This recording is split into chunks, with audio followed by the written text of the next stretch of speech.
So for those who don't know me, hi, how are you doing?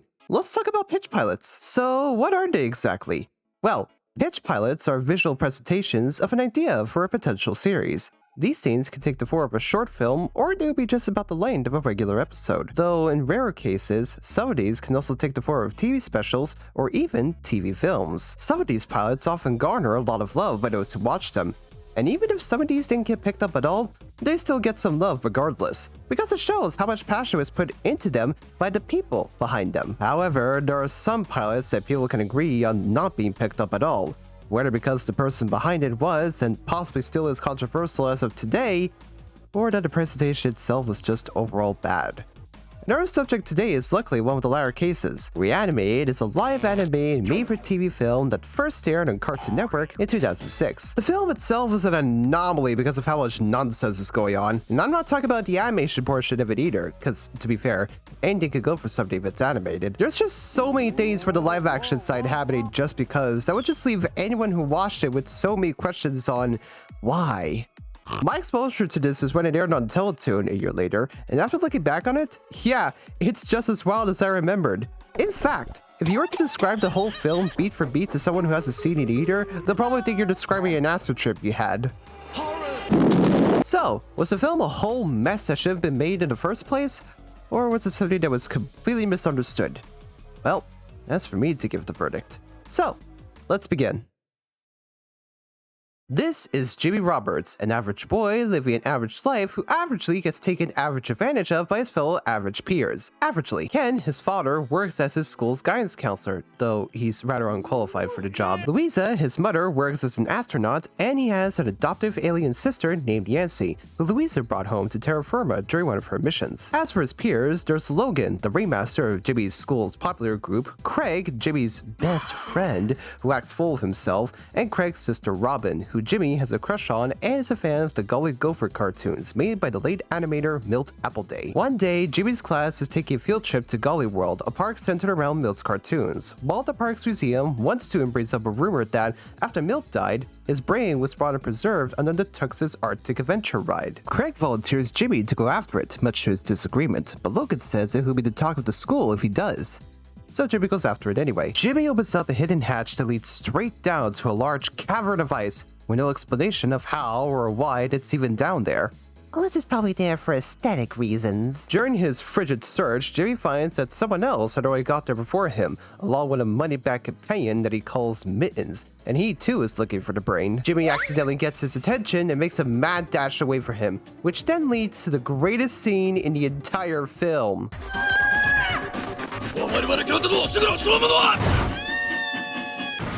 So after that, Jimmy is quickly taken to the park's hospital. The accident left him needing a brain transplant. And as for Milt's brain, well, it turns out one of the surgeons there had been keeping it on him since the day he removed it. After his successful surgery, Jimmy wakes up to see his parents before him, as well as Milt's characters. Hello!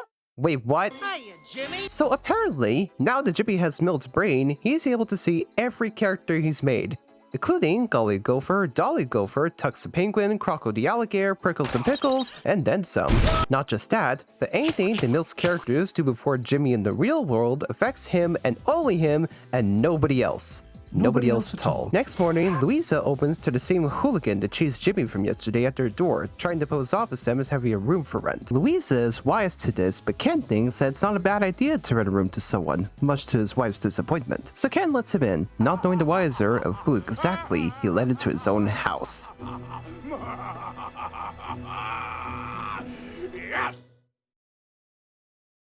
When Jimmy gets to school, he tells Craig about his accident, but Craig, being the little prick that he is, has no care for his well-being. Craig then tells Jimmy that he's gonna throw a party like how Logan the popular kids do to make them popular as well, and tells Jimmy to get all the supplies for it while he goes to work on his dance moves. Golly and the gang see how much of a pushover Jimmy is, so they decide to help better his life through comical situations, which makes Jimmy grateful for them. Later that night, Jimmy and his family are having dinner with the hooligan, whose name is Sunny. Jimmy doesn't really recognize him at first, until Sunny asks if he can have some leftovers from Mittens, which was just about enough to make Jimmy remember him. Next morning, Jimmy tells Craig about Milt's brain and Sunny, but of course, he's not paying attention to what he says. But he does get Robin's, and she brings Jimmy to her decked-out room where he tells her everything that happened up to this point. Robin remembers hearing about Sunny's name before and brings out a history book of Appleday's legacy. She shows Jimmy the page about Sunny, who became the current president of the studio after Milt died from an overconsumption of his food brand, Tubby Yummy Paints. Unfortunately, Sunny had managed to ruin both his father's legacy and the studio's reputation by making low-budget, crappily made cartoons under the Golly name.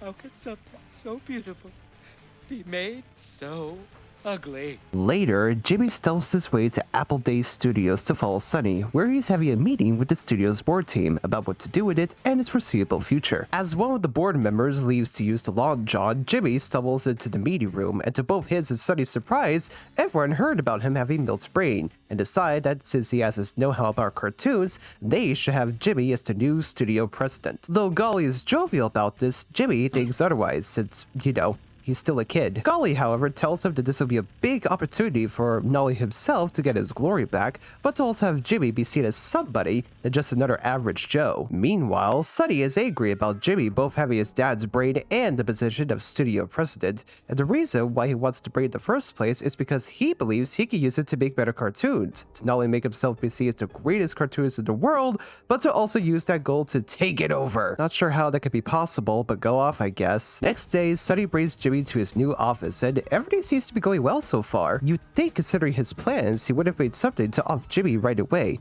At least he's solely off on as to not raise any suspicion against him. Forget I said anything. Jimmy and the Toons start brainstorming what to do first with his new position, with Golly suggesting they should make a revival of Milt's program. Jimmy thinks it's a great idea, and he can start it off the same way that Milt did on the park's train ride. You know, that ride. Sunny arrives back with a makeshift certain something, clearly showing how desperately deranged he is against his dad's brain, and Jimmy tells him about the revival idea, but brings up how the train was damaged because of, well, you know what I'm gonna say. And Sunny agrees to have it fixed up by then. Dead. Amen. Damn it.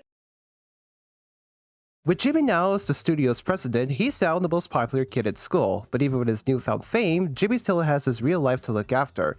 But Golly thinks he should really focus on the studio and on fixing his reputation. Robin tells Jimmy that she's concerned for him and how Golly is pretty much controlling him at this point, but Jimmy brushes this off and tells her that he doesn't want to put his current reputation on the line. Back home, Sunny has come up with what he believes is a perfect plan in getting his dad's brain. His plan is to turn the park's locomotive into a mechanized executamatic on wheels. That, once Jimmy boards, will decapitate him, sending his head flying to an awaiting Sunny. Also, Louisa put Yancy in charge of the house instead of Ken while she's away because, well, I don't think I need to explain much. while Jimmy's preparing everything for the revival, Robin goes to see him and reevaluates her point about Golly, especially since he's putting a lot of pressure on him. Even Craig, of all people, while on the call with Jimmy, is upset about how he is now and straight up tells him that he's now the only reason he wants him over for the party because nobody at school likes him. Gee, I wonder why. So Jimmy promises to come over. Also, Yancy grouts Sunny for not doing his part of taking care of the chores around the house. Just as Jimmy gets himself ready for Craig's party, Golly halts him, telling him that he needs to attend the revival, and if he doesn't go,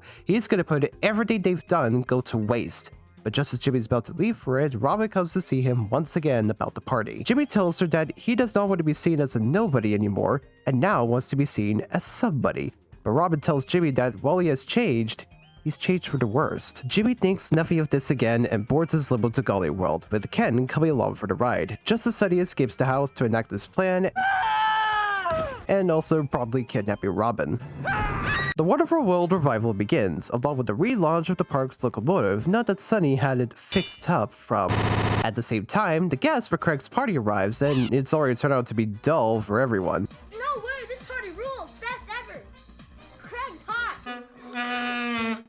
This is just sad. As everyone gets ready for the opening act, Jimmy begins to realize that everything he's doing is only for Golly, since he only cares about wanting to be a star again. As the Karen begins to roll and Sunny fires up his plan into locomotion, That's not funny. Jimmy decides that he doesn't want to be president of the studio anymore, and just wants things to go back to normal. It goes off about how friendship is more important than fame. until the revival is cancelled on the spot. Sunny is not giving up with his plan, however, and starts up the engine anyway, but Jimmy quickly jumps off. Just as Yancey arrives to rip Sunny a new one, he blurts out about his plan, as well as tying down Robin to the tracks to add the icing to the cake. So Jimmy races off to save her, right after Ken comes up to Sunny and confronts the madman himself, and comes to the conclusion that it's his wife in disguise. What? Golly now learns the errors of his ways and how they should look out for each other, and helps Jimmy out with an animated sequence. Except it doesn't really last that long, so yeah, it's kind of lame. Jimmy hops aboard and tries to find a way to stop the engine, and figures out that he has to throw a liquid into the fire, and uses a conveniently left bucket of cold soup for it just as it reaches Robin. Jimmy goes to untie her, while also apologizing to her for everything that happened up to this point, except Sunny is still after him. Jimmy runs to the museum and tries to disguise himself as the animatronic of Milt, but Sunny, while still unhinged, isn't going down that easily. Just as Yancey and Robin arrive, Sunny gets teleported away by the former before he could do anything. Where to? Well, I don't know, and I don't care. Jimmy soon arrives at Craig's party, but everyone leaves after seeing Jimmy's speech, because they rather value what's popular than each other. Even so, Jimmy and Robin help salvage the party, and even old Milt's characters joined in as well. So in the end, Jimmy's life is back to normal, somewhat, and Sunny is still living at his house, still trying to get his dad sprayed for him, even despite everything that happened. And that, folks, is the end of our story. Alright, so what are my final thoughts? Animation. I'm gonna be honest with this one. I like the animation in this. The animation was handled by Renegade Animation, a studio that's already done their fair share of work for Cartoon Network. The style that was gone for the animation portion of the film wasn't bad to look at, and all of, if not most of the live animated scenes were pretty alright.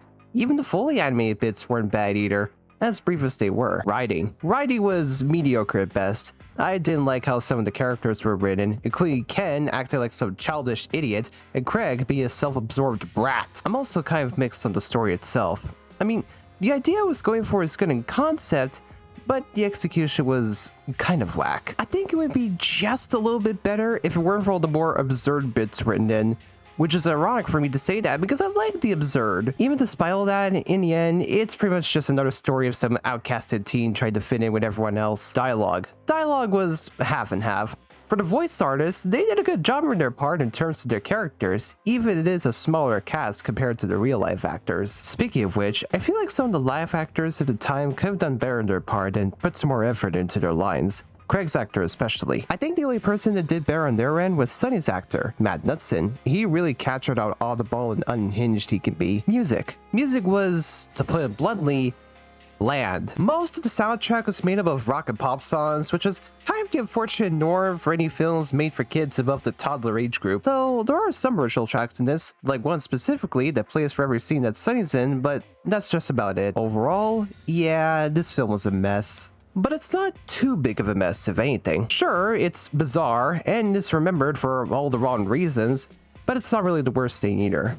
I mean, if there's anything someone can learn from the overall story, it's to just look out for those around and close to you and don't take them for advantage for your own needs. Considering all of its unnatural elements, maybe this could have been better if it was entirely animated, with the real-life characters and a style different from that of the actual animated ones. But that's probably just me. Now, like I said earlier, despite the negative reception it received, instead of being left as a one-and-done type of film, it managed to get greenlit regardless. But that's going to be for another video. For now, I'm going to sleep.